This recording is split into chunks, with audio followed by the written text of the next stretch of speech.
Welcome to the Enduring Minds podcast, part of the Everyday Athlete Podcast Network. I'm one of your hosts, Jason Bahamundi, and I'll be joined shortly by Evan Birch and our guest, Ryan DuBois. Enduring Minds is where we explore the intersection of mental health and endurance sports while breaking the silence surrounding men's mental health alongside the societal expectations and norms that discourage men from seeking help. We're here to have real, open, honest, and vulnerable conversations, creating a supportive space to share the struggles, the victories, and everything in between that shapes who we are. So leave the shame, the guilt, the fear at the door, and join us for another episode of Enduring Minds.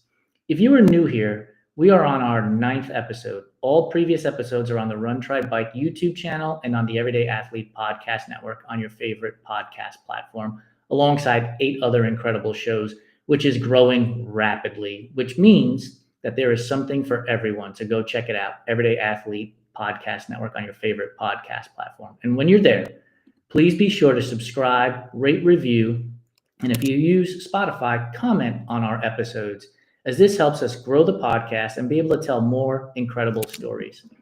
So without me rambling on further, let's bring Evan onto the show and chat with him for a few minutes before we bring our guest on. Evan, how are you doing today, man? Yeah, well, Jason, just recovering from my 50 miler on the weekend. So, how did that go? Good. I came in under my 12 hours that I wanted for my prep for Tahoe 200. So I'm, feeling good. You got a little bit of a leg thing, but nothing major, nothing I can't work through.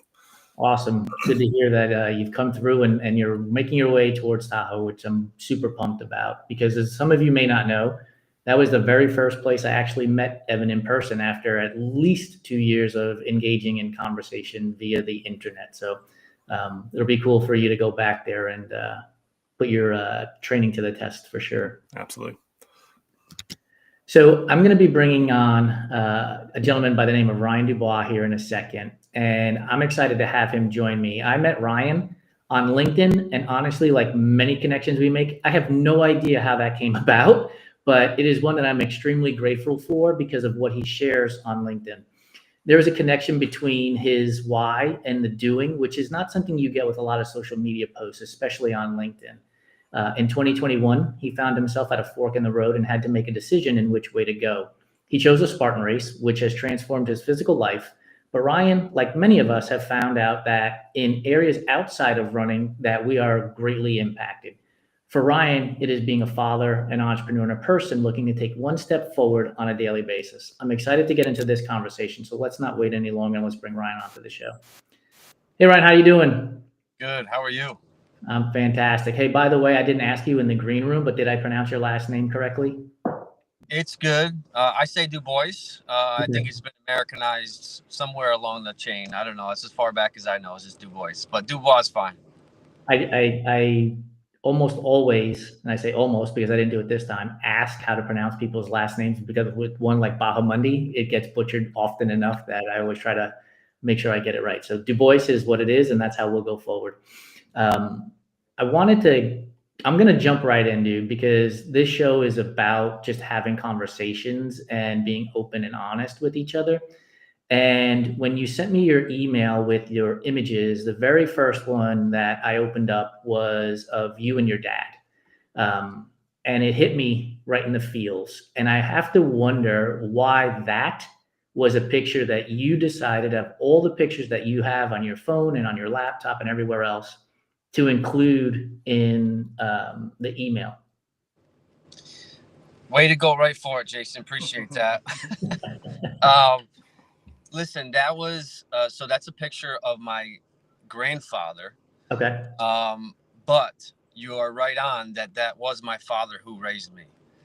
And he's a man that I aspired to be a little bit more like every day. So he's the guy who I look up to. I was raised by him. I spent a lot of time with him. And even though I didn't know it at the time, I learned so much from him. Even though he's a man of little words, from that generation, right? Not a ton of words coming from that generation, but in their actions and how they lived is how I learned. And I learned so much from him. So he's at my center every day. You know, I sit down there at 4 a.m. at the table. And he's a big part of my daily routine for sure. In that, library of pictures, it looks like then that's your grandfather later on in life as you're older. Is that accurate? Yes, yes, yes. And so how does he help guide you as you go through this process? Like when you're in the article that we wrote for you about your how it all started, we talked about being at a fork in the road. When you're at a fork in the road and you have to make a hard decision, do you play and replay what he has taught you, throughout life and use that as sort of your guiding principle then? Absolutely. I try to do that every time, right? You ask that question, okay, he was Papa to me. So what would Papa do? What would Jesus do? Just like one of those questions, right? Um, and it helps simplify some of the answers that I come up with. Because he was a man of principle, integrity, and, you know, taught me how to love and interact with people and everything, that the answers really are simple when we actually slow it down and think about them, and put them in a different perspective. Yeah, I say to my kids all the time that it's like it's not what I say, it's what you see me doing Mhm. that really is going to be. And I say that to my wife all the time too. We talk about it all the time. It's like you need to kind of put yourself first in a way to be able to show that to your kids. And I think that's kind of like what you said, like with your grandfather, just him putting himself kind of in that limelight, and you just seeing all of these actions and all these things and these things that you just learn. And you don't even realize you're learning them at the time Mhm. until you get older and you're like, oh, that's what that was about. Yep. And I think that's the thing, is like that knowing that they don't realize that they're like passing along to you themselves even. There's lots of lessons like that with my kids as well too, so I can totally relate to that aspect of it. With moving into the endurance world, Spartan races, all these other things, I can only imagine that your grandfather likely had an impact on you with that as well too. So what got you into the running endurance Spartan world? Well, I've always been physically active, and maybe there's a sense in my career where kind of work took over, but I've always tried to stay fit and active.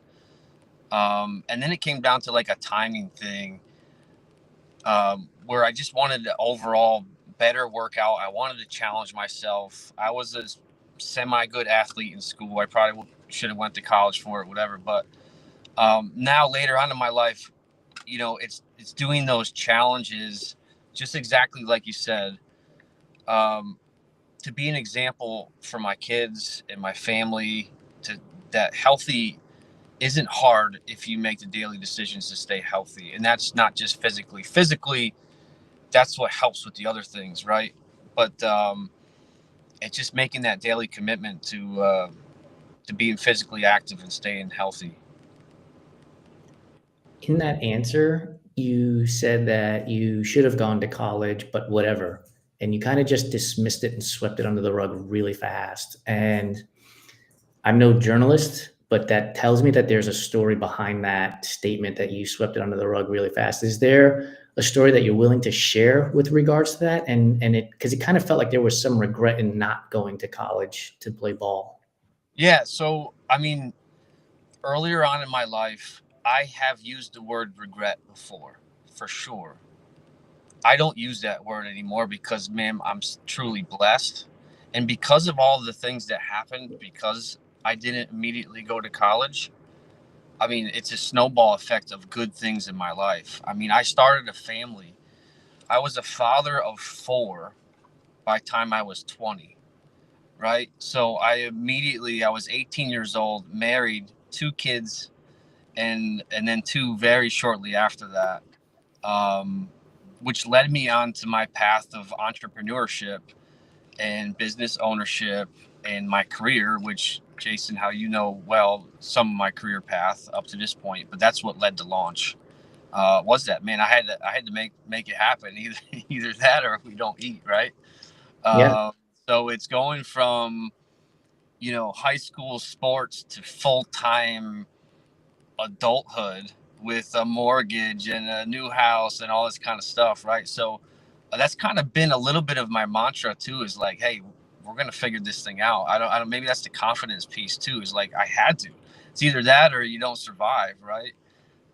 So it was always finding a way. And I guess brushing under the rug was just saying that there was potential to do other things, but that just wasn't my path, man. So, and I don't regret any minute of it. Now, right. But that takes a lot of learning and a lot of reflection and a lot of going through those hard times. Be like, and I'm sure we'll dive a little bit more into that now, but it's a lot of learning along the way, man. That's I don't know how many years ago that is. It's 30 years ago, right? So, anyways.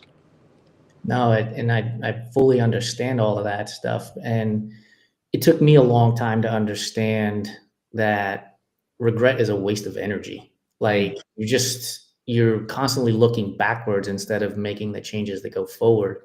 I wanted to follow up on your point about confidence.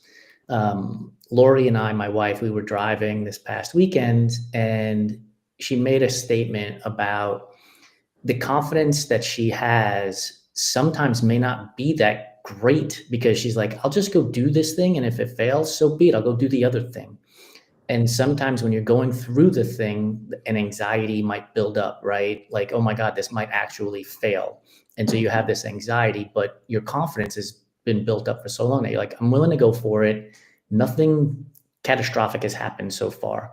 So let's do it. When you're making those decisions and that confidence creeps in there, do you ever hit the pause button to take a perspective? Because you are a dad, a husband, you got kids, you got a mortgage, you got all these things that are surrounding you. Do you hit pause before you just barrel forward to just gain some perspective? Or are you the person who's barreling forward and you'll deal with whatever the outcomes are, good, bad, or indifferent? I think initially I was a bulldozer, but again, there comes the learning experience of, yes, hey, let's take a step back. Let's actually do the pros cons list. Let's play this thing out 6 months, 1 year, 3 years. Let's learn to protect ourselves. A few different job opportunities and things like that you learn from, right? I may have plowed through and like, oh man, this thing's going to be great. Everything's sunshine and roses. And then obviously it's, business pops in, you get grinded a little bit, which makes you learn. And hey, I got to step back. I got to protect myself and my family and do things a little bit different. So it's continually learning and growing while continuing to create action. So don't get, I don't get paralyzed, but I put all that together to continually make decisions, learn from them, and grow from them. And learning, right? You can make mistakes, and I've made a crap ton. I just try not to make the same one again and again and again, right? Which I did early in my life, but now I try to only make mistakes once. Yeah, you learn more from your failures than you do your successes. There's no doubt. You can walk away from something that went really well and you'll forget about it very quickly. But if something didn't go well, that can eat at you for a very long time. So I totally hear that. Even running anything, business, like you name it, it's just, I think it's human nature, right? We tend to kind of put more value on those negative things because we think that that's like something that could have been done differently. And it's like, sometimes it's not a matter of even that. It's like, there is no right or wrong.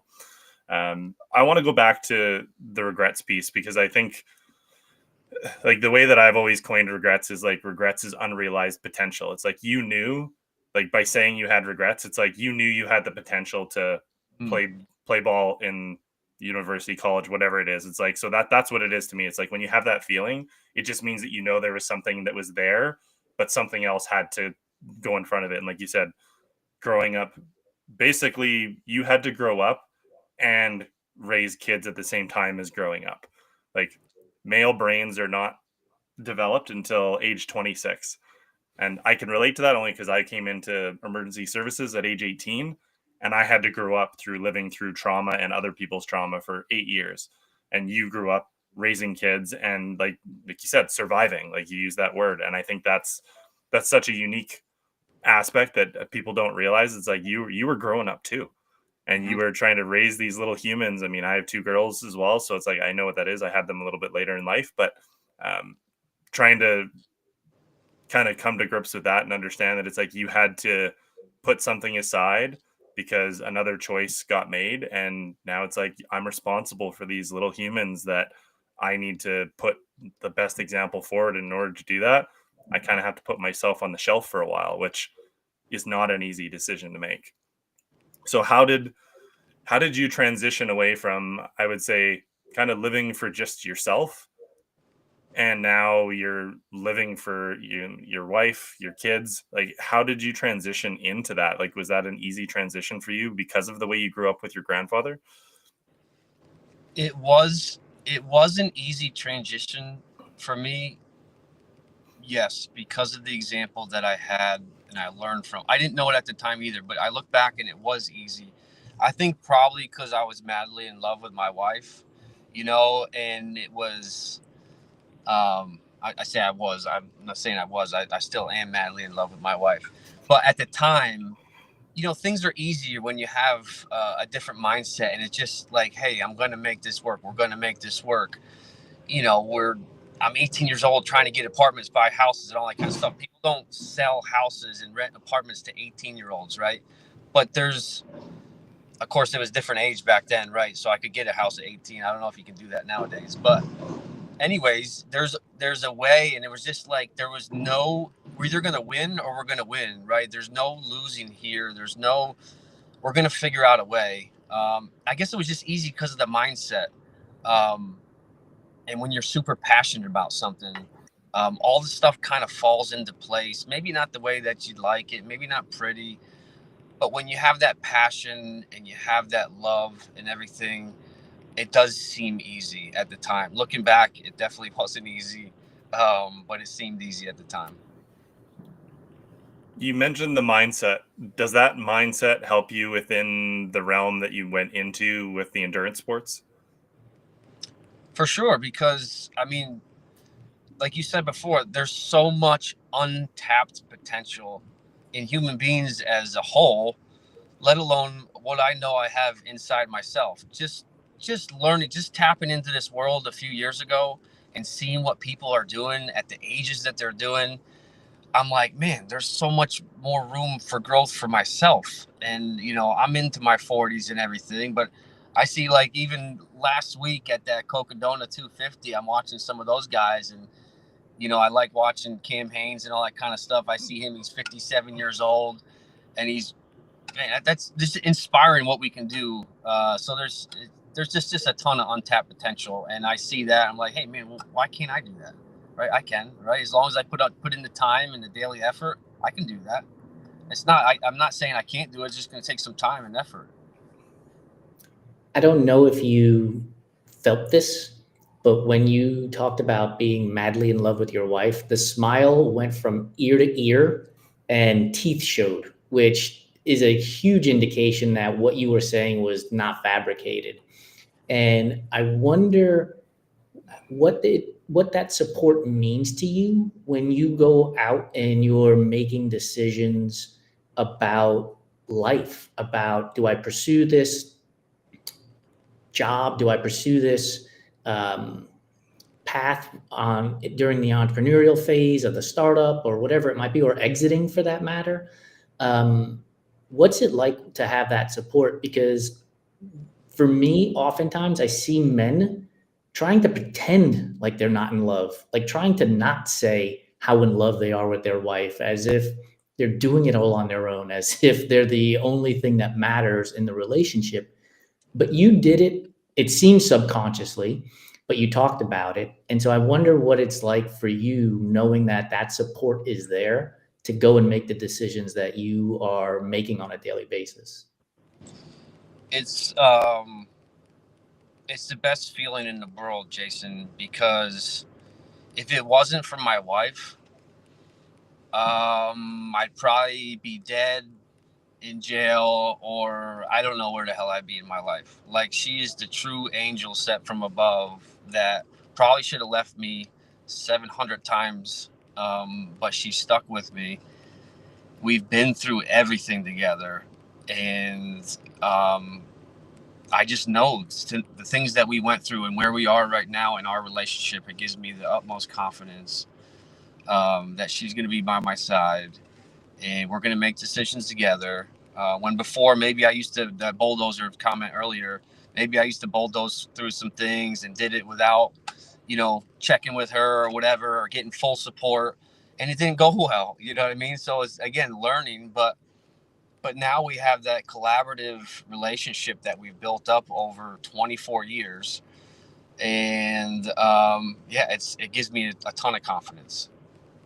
I will say this. So oftentimes, you'll go, for me, especially for LinkedIn, I go to LinkedIn and I see posts there, and I just roll my eyes as hard as I can possibly roll my eyes, because 9.9 times out of 10, it's somebody telling me how I can make $1 million just by clipping my toenails on a Tuesday. And it's like, man, your posts come through with passion, but again, it's in a digital world, right? So I'm taking in what you're writing through a digital means. Talking to you live and in person here, you wear your emotions on your sleeves. Like, you may not even know that you're doing this, but again, you're smiling the moment you're saying how much you love your wife. As you're talking about and reflecting on the things that went through, your voice lowered because you were taking in what you had done and the support, and it gave you perspective is what it felt like. And so I don't have a question more so than a comment to say thank you for being who you are in person, and also that same person that I see on LinkedIn, because now those connections mean more. Like, for me, it means more to be able to say, yeah, this is a guy who means what he says when he's posting it on LinkedIn. No, I appreciate that. I'm glad it comes through that way. I mean, we only get one shot at this thing, man. You might as well be you, right? And try to make an impact along the way. And that's one of the things that I have loved about LinkedIn is the networking piece, is the just meeting new people. And I don't know, I just love people. I love connecting, and hey, we all have something to give. We all have something to learn from each other. And anyways, yeah, it's been great. I hear, and even Jason and I've talked about this a long time, like the women that we're with that support us, my wife, Jason's wife, Lori, and my wife, Cassie. I feel it's interesting when like you're talking about your wife, because as you're talking about your wife, I'm literally thinking about mine, going like, damn, like it's the exact same thing. Like it's the exact same feeling that I'm getting when I'm sitting here when you're saying it. And you throw kids into the mix as well too. What is it like for your kids to be able to see that love between you and your wife? Like, what does that mean to you? I think it shows them the example of how to love, and stemming back to my grandfather. I didn't know it at the time. I know it today, but he's the first one who taught me how to love and truly love a woman. And I don't, I don't know that you see that a lot anymore. Maybe you do, but it's the kitchen. It's just those everyday interactions are important. It's the dinner table, just sitting at the dinner table with your kids. It's just all that stuff it's everything. I mean, it's the center of our world, right? It's how families are built. It's how communities are built and countries. I mean, everything. I believe it stems from the family. It stems from the kitchen table. It stems from the house. Just that loving relationship. Just like, the good book says, hey, love me and love people. That's it, man. It's just all about love. Yeah, and I'm sure your kids see the way that you and your wife treat each other with respect, kindness, and all those other pieces. And like whether the chivalry, whatever you want to call it, like I don't think it's dead. And I say to my girls all the time, I said, when you get older and you have a boyfriend, I always pose this question to them. I even start when they were like 7 or 8. And they laugh. They say the same thing every time. I say, if your boyfriend pulls up to the house and he honks his horn, what do you do? And she says, and they say, repeat it right back to me. She's like, he's no longer my boyfriend. I was like, that's just, I just want her to understand that it's like she can command that respect, and like she own like that's hers. Like she can like have that for herself. And I think that's what I feel like I'm teaching them, is to be able to understand that it's like you deserve the world. And I think that's, I could just see it in your face, just the way, you talk about your kids and your wife. And I'm sure you feel the same way, but no, I love that. I asked a little bit different question. I always would ask I like that one. My kids are all grown now, but I'll give it to my grandkids though. I'll use it on them. I used to ask the kids, the boyfriends or whoever, proposed boyfriends, if they liked their kneecaps. They'd be like, oh yeah, yes sir. I said, okay, good. Then you treat my daughter like a princess, and you get to keep your kneecaps. I had a little bit different spin, but. One of the things I want to hit the rewind button on is in the answer you gave a little bit earlier, you said you might as well be you. And before we started the show, I mentioned my anxiety for imposter syndrome is sky high.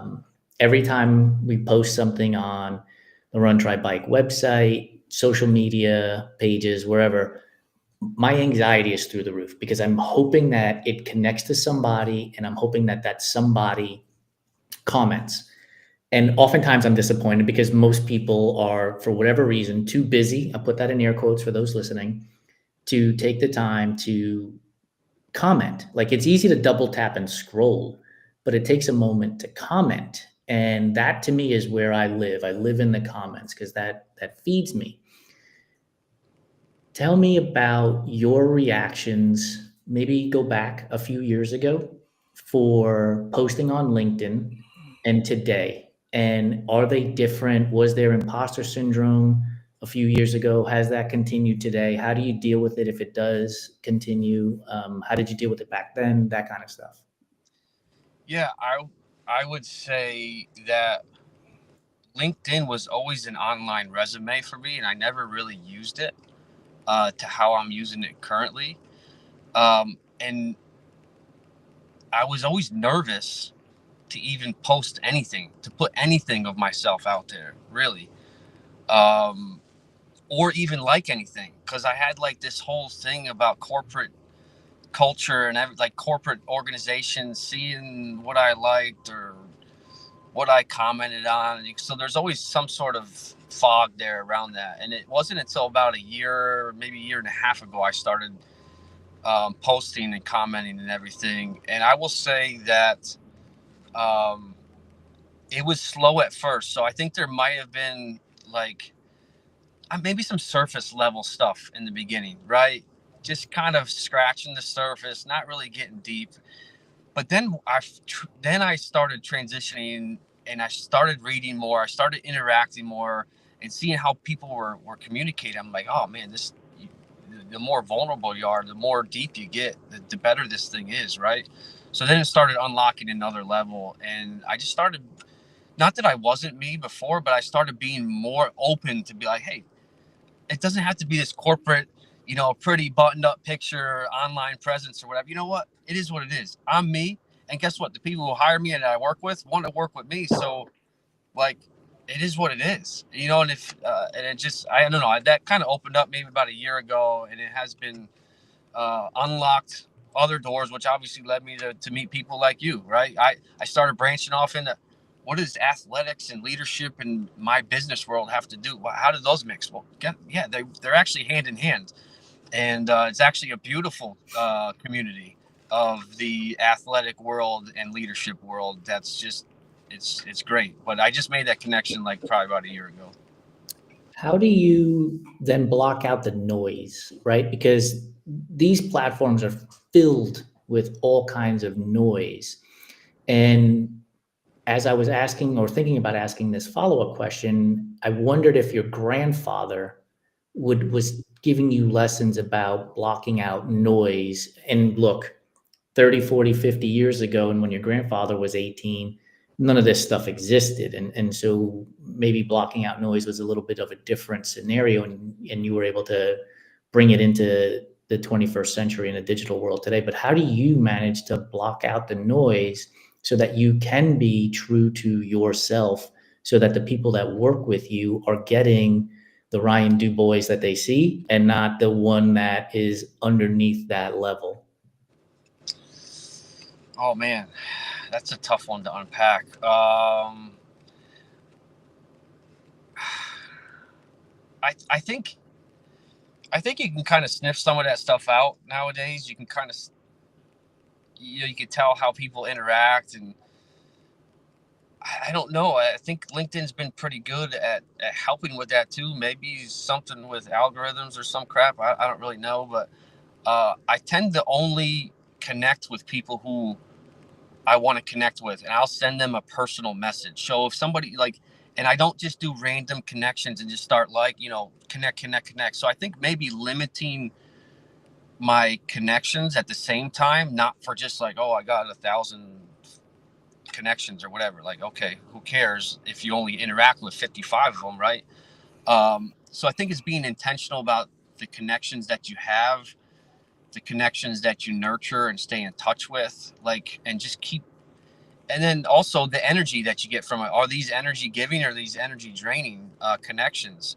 So if they're draining, okay, well, listen, you only have so much time on this earth, right? So are we going to keep draining stuff? Now, there's the flip side of that. Okay, am I supposed to be inspiring and pulling that person up? So I think there's a balancing act there at the same time. But energy giving people and just focusing on intentional connections, I think would limit the noise, in my opinion. I had written down the word leader on my piece of paper, probably 2 questions in, and I'm glad we're coming around to this because I want to hear about that aspect for you. I mean, being on LinkedIn and being that voice now, and also being chief operating officer of company, I would imagine that you have a lot of people that you answer to and that answer to you, whether it be top down, bottom up, ages, male, female, whatever it is. What does being a leader mean to you based on everything that you've learned and all that you've done? What does it actually mean to you to be a leader to other people and to have to follow other people and be, follow their lead as well too? Because obviously, you're going to have somebody you have to answer to as well. Yeah. It's just, it means trying to, number one for me is it's all focused on people. Everything, no matter what you're selling or doing for business or whatever, it's all focused around people. I don't care what you do or whatever, it's all about people. So being a leader is, to me, is being focused on your people, on your team, constantly serving them and trying to create a culture, a raving fans culture that just keeps continually learning and pushing people up. So it's keeping that daily inspiration and drive for the team, being able to help them facilitate. So it's a helper, it's a server, it's a facilitator, it's all those things, both, and also caring about their future, their family, not just them. When you make decisions at work today, there's 122 families that I serve, right? And the decisions I make today impact those families. So yeah, it's all about inspiring and leading people the right way too, and then also helping them. Just from some of my experiences, is helping them focus on what really matters, and rallying behind a common cause and common goals. In there, I started writing down this question, and because you were talking about leading 122 families, and I wondered, where does he go when he is the one that needs the help and the support? Where does he go? Who does he turn to? We talked about your grandfather and the lessons that you've learned. We've talked about your wife and the support that she provides. We've talked about the kids and the love that you get from them. Are there any other mentors or any other, is it maybe books or music? Where do you go in that moment when you need some help? Because look, when it's all said and done, we're all human beings and we cannot do all of this stuff on our own. And oftentimes men, I will put this on men, are afraid to reach out, right? It somehow shows weakness if we reach out and say, hey, I need help. I don't know why that is, but that's the stereotype. So Where do you go when life is a little bit too much? You're right, because being everything to everyone, you forget about yourself along the way, or you don't take the time for yourself, and um, that was a huge problem for me for a long time, and it wasn't until just a handful of years ago that I just did start focusing on myself, because I opened up a whole new world of. I always thought it was selfish, and I know I'm all over the place here, but I always thought it was a little bit selfish to take care of myself. And whatever that looked like, I didn't know what it looked like at the time, but I always thought it was selfish. Like, no, I got to be taking care of this. I got to be taking care of this. No, I got to keep the strong presence for the team. Always keep the strong presence. But now I intentionally built my mornings over the past several years, and it's fluctuated, what it looks like. But as soon as I open my eyes, as soon as I, get up, I mean, I go to God first thing. I sit down, I read, and I write. Every morning, I spend that intentional time. It has been books. It has been, when I'm running in the mornings by myself in the pitch black. Yeah, I'll put the podcast on. I'll put the book on. It's that no extra time when you're running 2-3 hours or whatever.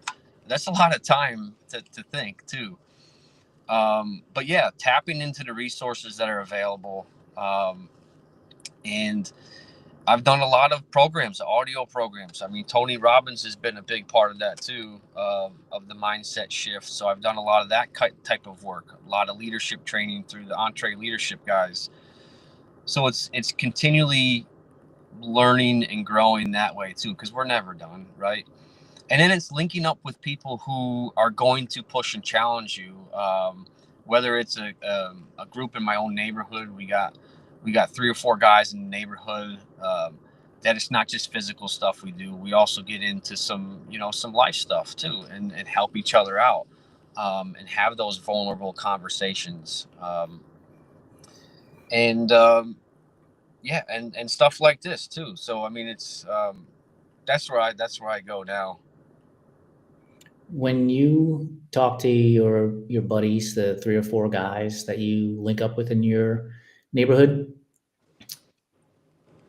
how easy or maybe difficult is it to let them know that it's okay to be vulnerable? It's okay to share their story. It's okay to let it out, shall we say?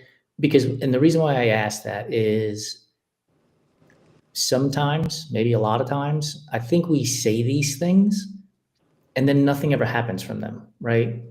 I often tell people, look, if I tell you to contact me and I will do everything I can, it's not lip service. I'm not just saying it to make you feel good or to make myself feel good and put a check mark like, hey, I offered help. I did what I had to do and move on. That if you text me or call me or email me, that I'm going to do the thing. And so, how do you guys ensure that it's just not lip service amongst the group? I think it's in the moment stuff too. It's not like you just said, oh, I'll pray for you, or whatever. It's like, no, hey, do you mind if we pray right now? Like, it's that immediate feedback, that immediate, like, getting into it. Hey, we're gonna grab some coffee today. Like, we've had some things and some guys, oh yeah, we'll meet with weeks. There goes 3 months, there goes 3 weeks. So it's taken time to develop some of this stuff, but it's holding each other account. It's finding that group that will hold you accountable. You're like, hey, no, like, we're meeting for lunch today and we're going to talk. I don't care if we talk about anything. We're going to be just talk about whatever comes up, but we're going to meet today, because I think it's important that, to your point earlier, men helping build better men, because we need better men in our world for sure. And we don't do that unless we become vulnerable. Of course, that's the very, very, very hard piece, is to become vulnerable. And I'm still working on it for sure. I've kept a strong presence in front of large teams for a long time. And it's taken me a long time to learn that vulnerability piece is actually a lot more powerful than that powerful face that you keep on all the time. Yeah, I was watching a video the other day that kind of speaks to the vulnerability aspect, and they call it, I don't know if you've heard the term shadow work before. Jason, have you heard that term before at all? And So the idea is like your shadow is always, so if you're depressed, joy is in your shadow, but you can't see your own shadow. So you need other people, community connection to be able to see that for you. And it's the same thing. So if your shadow is depressed and you're like showing some joy, well, you still can't see what's behind you. So you need other people to be able to be there for you to be able to see that.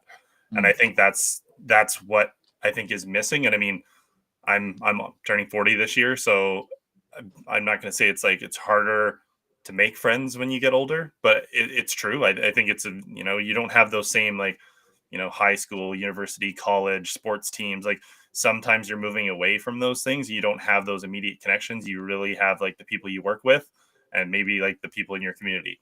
And like it's really hard to make connections. Like when you talk about LinkedIn and all these other pieces. And Jason and I talked about it for a while about creating an Enduring Minds like call once a month with, anybody can come on. There's no judgment. There's no anything. You can share. You can have people offer advice. You can say right off the bat if you just want to share something to get it off your chest, and everybody just kind of moves on. And I just think there's so many opportunities to create those connections in that community that I think we might be missing, because we think it has to be like right in front of us all the time. Whereas we're a perfect example. Three people that live in completely different areas that are connecting in a very big way, that are willing to have these conversations. And I think that's what we're finding. Jason and I have found with all of our guests that we've had is there's something else to this podcast that we started off of literally one conversation. And we're excited to explore it. So I don't really have a question. I think Jason, I know you had a couple other touch points you wanted to hit on, but I just wanted to say that because I think it's huge to be able to have that community and connection. And I think that's what so many men are missing today. So to be able to have platforms like this that we can talk about it and create that, I think is important. And yeah, so I kudos to you for finding those connections within your own community and having that voice and that faith that you follow. It's not an easy thing to do when we're kind of brought up to be strong men that provide and don't talk about things. But I think too, stemming off of that, the endurance athletic world has really opened that up for men too.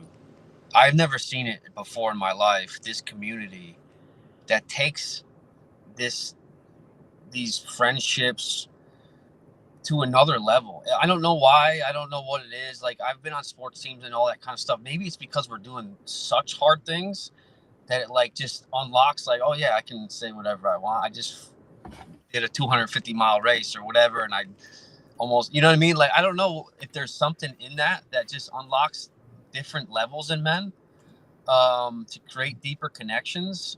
But I feel it.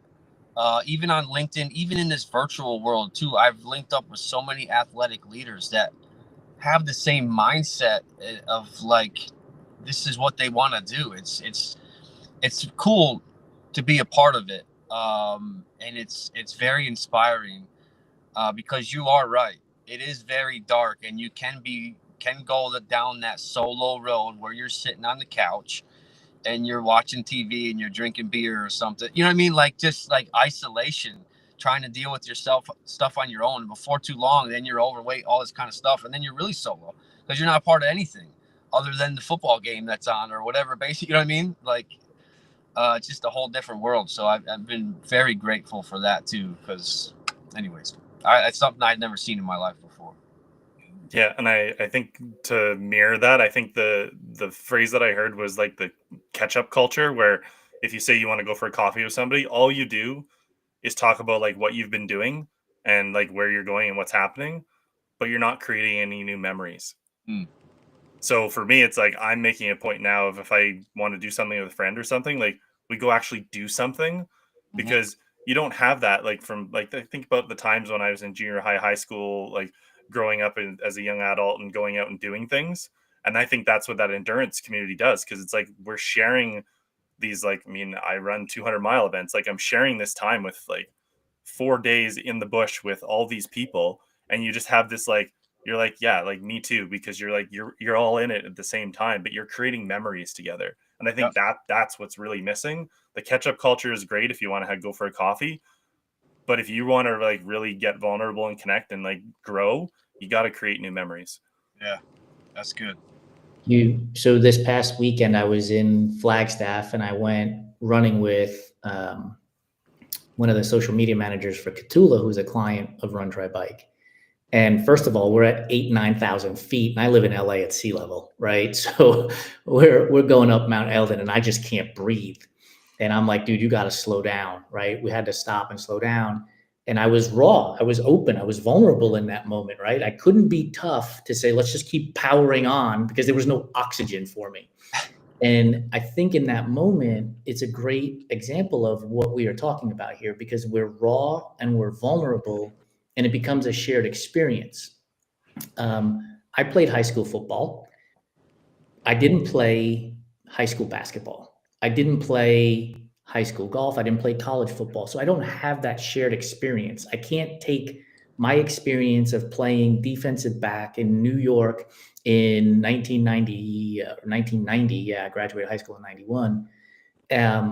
And relate that, to the person who played at the University of Michigan in the Rose Bowl. Like, they're not one and the same. And so it's not a shared experience. And I think that that's what gets missed in those areas, but actually comes together in running and endurance sports in general, right? That moment where you're bonking and you're on the side of the road and everything hurts, and another competitor comes up alongside you and asks, do you need help? What can I give you? How can I provide for you in that moment? And I think that's what you see, Ryan, in terms of that connection in endurance sports, is that we're raw in the moment, we're vulnerable in the moment, and we're either experiencing it or have experienced it and we're seeing it, and we're ready, willing, and able to lend a hand. And I think the key for us in general is to take that moment and bring it into spaces outside of endurance sports. Bring it into business, bring it into friendships, bring it into relationships where we can be raw and open and honest and vulnerable with each other, knowing that the person that we are with isn't going to ridicule us for it. And that's not an easy thing to do, right? Like, I don't care what anybody says when they say, I don't care what anybody says. Like, you can talk bad about me and I don't care. I think that's complete and utter bullshit. I think we care about what people think about us. Sometimes it's at a level 10, sometimes it's at a level 1, but we do care because we want to be seen as somebody who's empathetic, who's a leader, whatever the adjective you want to use is. And so my question for you is, how do you take that vulnerability aspect that you're sharing with us here today and bring it into other relationships and into other workspaces? Is it as simple as just showing up and saying, I am Ryan, and here are the things that I've gone through in life, and I'm here to help you? I don't know that it's that simple. I mean, maybe I guess it is that simple. In saying it, overdoing it. I think it's case by case, the situations that you go through as you come across it in your relationships. It's identifying your past and how you can relate to it and open up and be real of the things that you went through. So I think as it comes to you, yeah, you open up and you talk about the things from your past, and we went through those things for a reason.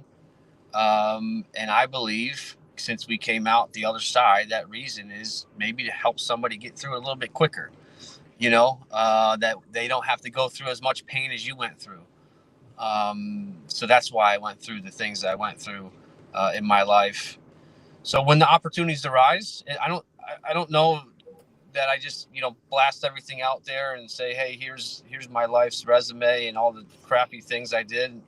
But finding those connection points to see how I can help with some of the things that I went through. Maybe it wasn't for nothing, right? Maybe there's a reason we went through everything. I believe that. So what can I take out of it to try and help somebody else? And by the way, when you do that too, I mean, most of the time, Jason, the LinkedIn posts, it's me looking in the mirror. You know what I mean? Like, it's those reaffirming things that I need to be told as well. I need to remind myself of the things that we need to do. I felt that one hard, Ryan, at the end where you said maybe it's something that I need to be looking at myself, because the number of things that I write and I post, and Jason's read a lot of my Instagram posts and things, I can tend to go down a little bit of a poetic road sometimes. And like you said, it's sometimes things that I really need to be saying to myself, like in the mirror, and following that as well. And I think, just quickly going back to the vulnerability piece, I think the beautiful thing about endurance sports and the people you get to share them with, like my wife is my crew chief. She has been at every race that I've been to except for one. My dad was at one of my other ones. And your crew, your pacers, anybody that's around you, like you're at your lowest. Like they literally see you at your lowest, most vulnerable point. And it's like, if people could see each other at that point more often, I just think about how more raw and real, like we can have conversations and not hide things from one another. Like, and that's every time I go back to, it's like, if I have to have a hard conversation with somebody, I'm like, okay, you've literally been like on the side of a trail with your feet so sore that you had to get off of them and like slam your feet on the ground to get the feeling back in them. Like, you can go and have this conversation. It's not that hard. Right. So I think those are those moments, and that's where I talk about like creating those memories and those things with these endurance sports. I think that's what it brings us. I don't know if you can relate to that, but no, for sure. I mean, that's half the reason doing hard things in the morning. It's like, hey, the decisions after running, a half a marathon and doing a Murph challenge before 7 a.m. Decisions get a little bit easier after doing some stuff like that. At least in my mind, that's how it works. Like you said, difficult conversation. Okay, whatever. Yeah, it's no big deal. I mean, it's just a conversation. It's not like you said, it's not like you just ran 100 miles and lost feeling in your left leg for 25 of them. Yeah, we definitely value harder things more than the easy. There's no doubt. Yeah. So we're going to move to our last segment. We do this with all of our guests. It's called Stop, Start, Continue. And it's based on the Japanese tradition of misogi. And it's at its core, misogi is about transformation, shedding old habits, beliefs, ideas, and really embracing and letting go in new and more powerful versions of yourself, all while letting go and surrendering in order to grow. So we have 3 questions. The first question is going to be your stop question. If you had to choose one mental or emotional habit you want to leave behind this year, what would it be and why? Oof. Emotional or mental habit. I think one thing that I'm working on currently is we talked about failing. We talked about quote unquote failing or whatever. I think it's that whole fail fast thing and move forward and not dwell, not spend too much brain energy after doing something. Like, hey, it's already done. We move forward. Okay, stop rewinding and going back to it every once in a while and having it like be an anchor point. Let's get rid of those anchors. Okay, even though they're small, they're not big anchors anymore, but just getting rid of those small little anchors that maybe you kind of just go back on every once in a while. So I'd like to stop doing that after decisions made.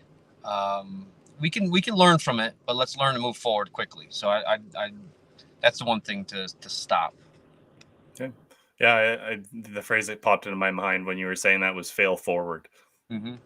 Yeah. Start question.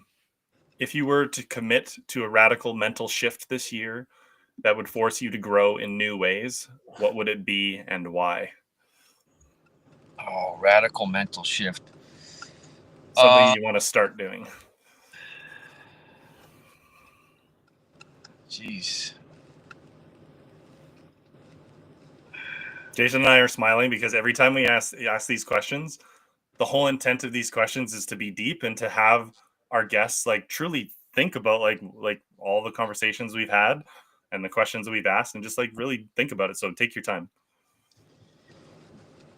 Yeah.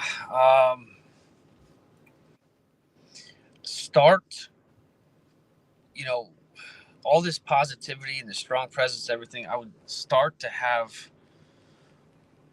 more confidence in myself than maybe I currently have. I just kind of building upon it. Yeah, I guess I'll go with that. I don't know if that's really what you're looking for, but yeah, no, create the foundation to build more confidence. That's what I'm hearing. And the final question, continue. If you had to symbolically cleanse or renew one aspect of your mental health in the next year, what would it be and why? just the relentless pursuit of just staying optimistic and positive with energy, contagious energy, that brings people along for the ride and raises their energy and their positivity. So I think it's continually building upon what I put out in this world. Just like boats, right? The whole water thing, let's just keep raising the water level. So keep filling buckets up with positive energy, and keep raising the tide of whoever I come in contact with. The conversation I have today at the gas station, the conversation we have, the interactions on LinkedIn, the interactions at the family dinner table, in the community, at work. Just keep putting out positive vibes and keep building people up along the way. Beautiful. Ryan, we want to thank you for your vulnerability and your willingness to share pieces of your story with us today. Before we let you go, do you have any final thoughts or words of wisdom, or maybe a story that you want to leave us with? I would say, so it's just stemming back to the grandfather piece. You don't think it at the time, but it goes, whether you have kids or not, somebody's always watching, right? Somebody's always watching you. So it's saying, right, what you do in the dark matters. What you do when nobody's looking matters. That's the true test of your character.